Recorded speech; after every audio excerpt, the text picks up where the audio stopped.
Daybani spoke from Mount Nmeh, where his forces recently took ground from the insurgents. He explained that, while air support from Saudi Arabia and its coalition partners is excellent and helpful, the only way to retake Sana'a without bombing it to ruins and inflicting unimaginable civilian casualties was to capture the mountains around the city. Given that the conflict has already caused an estimated 10,000 deaths, displaced 20 million civilians, and unleashed a humanitarian hell of disease and starvation, the notion of the conflict growing worse during an all-out attack on Sana'a is chilling. A UN official told Sky News the situation in Yemen has become the worst humanitarian crisis in the world. The Sky News team witnessed this firsthand, as the Royal Saudi Air Force arranged for them to become one of the rare foreign news teams to visit the country since the civil war began, presumably to continue the good press flowing from Saudi Arabia's recent announcement of a $1 billion humanitarian aid program for Yemen. The reporters saw a horrifying number of civilians with missing limbs, many of them reportedly maimed by Houthi landmines. There was speculation the Yemeni civil war was entering a terminal phase after the killing of former President Ali Abdullah Saleh in December.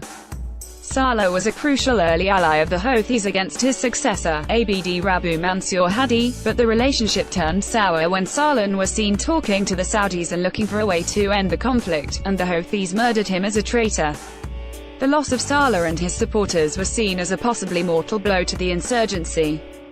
Instead, the civil war ground on, but if anything it became even less civil. It is increasingly clear there are more than 2 or 3 sides to the conflict. Beyond the widely understood battle lines between the Hadi government, the Houthis, and terrorist organizations like Al-Qaeda and ISIS, there are also factional disputes that have a way of erupting into violence at inopportune moments. For instance, there is a separatist faction nominally allied with Hadi that actually wants to carve out an independent southern state. The separatists denounced Hadi's government in exile as corrupt and demanded he fire his entire cabinet. When he missed a deadline to comply with their demands, the separatists turned on their former partners and briefly seized control of the city of Aden, where the Hadi government is nominally based. Hadi himself is more likely to be found in Saudi Arabia, which is committed to restoring his government. The United Arab Emirates strongly backs the southern separatists, though UAE is Saudi Arabia's coalition partner in Yemen. The fighting in Aden stopped when Hadi and the UAE convinced both sides to stand down, leaving dozens killed and hundreds wounded. The battle in Aden was not a minor scuffle between a few hotheads. The separatists and Hadi's forces were blasting away at each other with tanks and artillery pieces. The UAE wants to split Yemen to create a southern state firmly in its diplomatic and economic orbit, opening trade routes to Africa and checking the growth of the hated Muslim Brotherhood along Emirati borders. The southern separatists, in turn, are a collection of tribes with long-standing grievances and a history of fighting among themselves. Some of the factional divisions reflect tensions between different sects of Islam. If a new southern state were formed tomorrow, Petrodollar would be under the control of Al-Qaeda.